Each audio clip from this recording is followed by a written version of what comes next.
I first heard the bass before I saw the car. A deep, vibrating thump, thump, thump, rattling the morning air like someone was drop-kicking a subwoofer inside a tin can.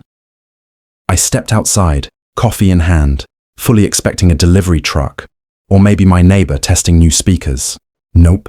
It was Karen's son, Tyler, proudly parking his beat-up silver Honda across my driveway, diagonally, like he was posing for a crime scene photo. He hopped out, hoodie up, sunglasses on even though it was cloudy, and tossed his keys in the air with the swagger of someone who's failed 3 driving tests, but still thinks he's a prodigy. I called out, trying to stay calm. "Hey man, you're blocking my parking." He barely glanced at me. "I'll be like 5 minutes. 5 minutes. The famous HOA lie. 5 minutes means 30. 30 means an hour. An hour means Karen is about to appear and scream about community guidelines." I sighed. "Look, I need to go to work." Tyler smirked. "Then walk?" And he walked away. Just like that. Like he had declared temporary ownership of my driveway by royal decree. I stood there, stunned, coffee cooling in my hand. I wasn't even angry yet, just in disbelief at the level of disrespect. But as I tried squeezing my car out without scraping the bumper, that disbelief turned into a sharp, steady burn. By the time I stepped back onto the porch, the burn was full-on wildfire. I decided to text Karen. "Your son blocked my driveway. Please have him move his car." She replied instantly, almost too fast, like she was waiting for drama. "My son has permission to park anywhere on this street. HOA allows it. Maybe try being more neighborly." Neighborly? Blocking someone's driveway was neighborly? I stared at my phone, trying to figure out whether she genuinely believed that, or if this was some kind of power trip. Knowing Karen, probably both. 30 minutes later, Tyler still wasn't back. I paced the porch, checking my watch, checking down the street, imagining all the ways this could escalate if I called a tow truck. But this was an HOA neighborhood. An HOA drama never ends cleanly. If I started something, Karen would turn it into a community-wide opera. Then, right on cue, she appeared. Karen marched toward me with a clipboard, because of course she had a clipboard, eyes sharp and mouth already half open to yell. "You need to stop harassing my son," she snapped. "He's allowed to park, and you need to respect the rules around here." I blinked. "He's blocking my driveway." "That," she said, pointing dramatically at my driveway like she was unveiling a magic trick, "is not your driveway. It's HOA maintained property." That was the moment I realized something important. This wasn't going to be a simple conversation. This was the beginning of a war. I wish I could say that after Karen's declaration, things calmed down. But no. The universe has a sense of humor, and apparently that morning, I was its entertainment. She stood there on my lawn like a general preparing to seize territory, clipboard clutched to her chest.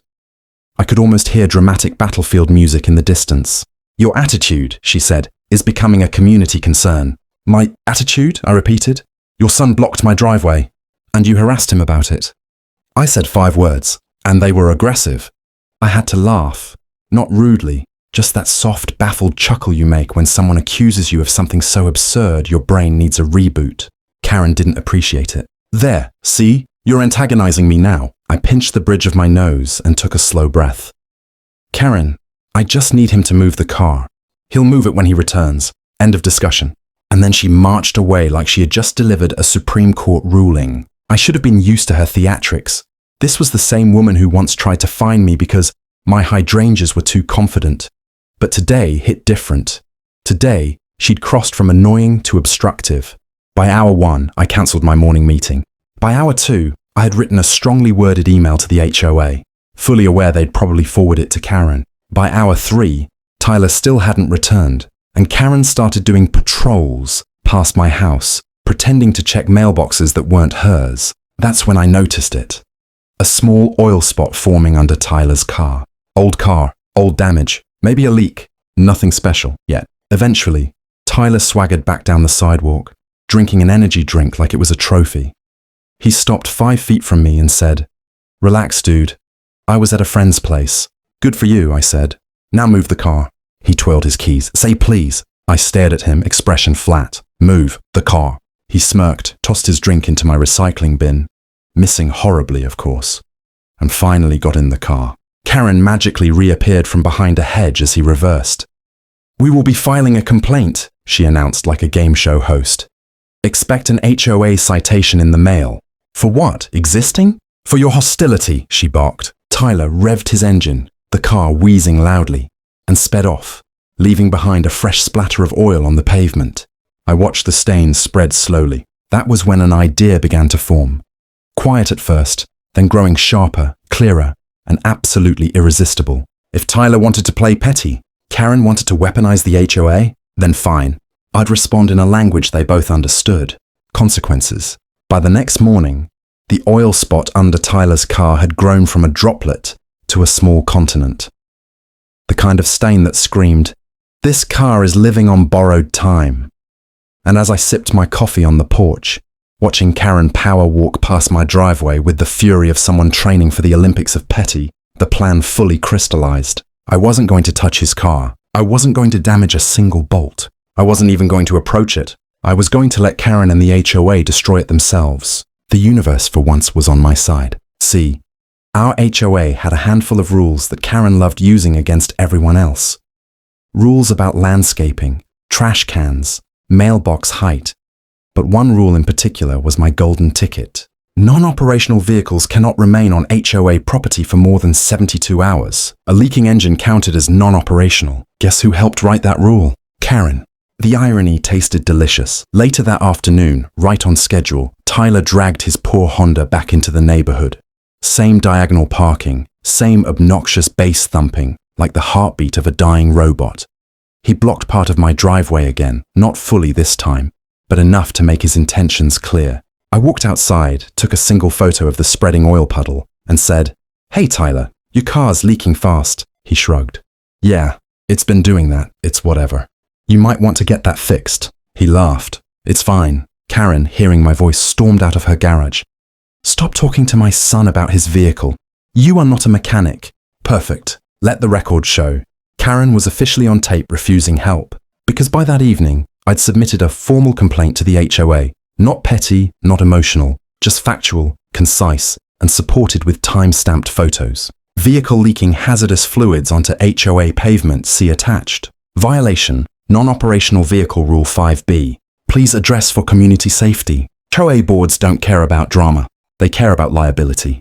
The next day, an official email went out to the entire neighborhood, not just Karen, stating that any leaking non-operational vehicle must be repaired, relocated, or towed within 72 hours or face fines and removal at owner's expense. I watched Karen read that email on her porch. She froze, blinking, processing, realizing. Then she spun around and screamed, "Tyler!"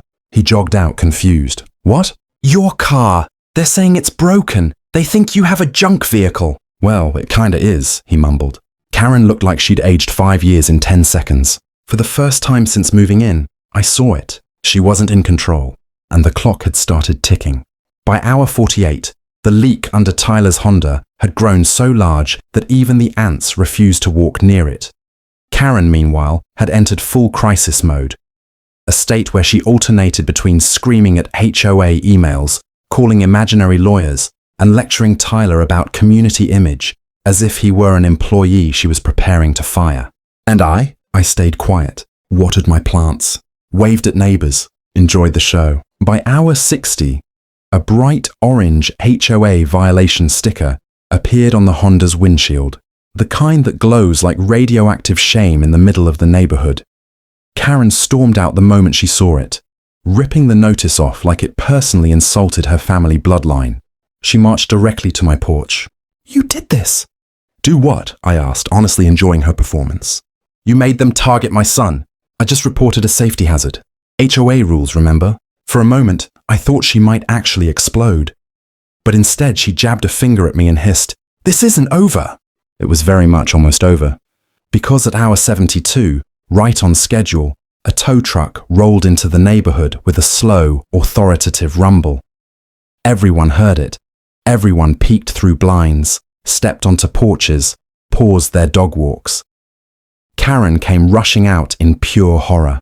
"No, you can't take his car. He's coming. He just went to the gym." The tow truck driver looked at her with the kind of expression you develop after 20 years of dealing with people who think yelling constitutes legal authority. Ma'am, this vehicle is in violation. HOA's orders. I'm the HOA, she snapped. The driver shrugged. Not today, you ain't. Tyler sprinted down the street just in time to see his Honda lifted by its front wheels like a wounded animal. Bro, stop, that's my car. You'll get it back, the driver said, once all outstanding fines and fees are paid. How much? Tyler asked. The driver read from the clipboard. Tow fee, storage, environmental cleanup fee for the leak. He whistled. Couple thousand, give or take. Karen's face went blank. Tyler's mouth fell open. And I just sipped my iced tea. As the truck pulled away, leaving Karen and Tyler standing in a cloud of disbelief, a strange silence settled over the street. The kind of silence that feels like the end of a long, messy storm. Later that evening, Tyler drove past in a borrowed car, carefully, slowly, parking nowhere near my driveway. Karen stayed inside. No patrols, no screaming, no clipboards. From that day on, my driveway remained blissfully, gloriously clear. And Tyler's car? Let's just say it never caused trouble in this neighborhood again. If this story hit home, press like. It tells me you stand with the folks who push back when things get unfair. Subscribe to Karen Edition so you never miss another moment from my Karen files and the justice that follows. And drop your thoughts below. If you were in my spot, what would you have done?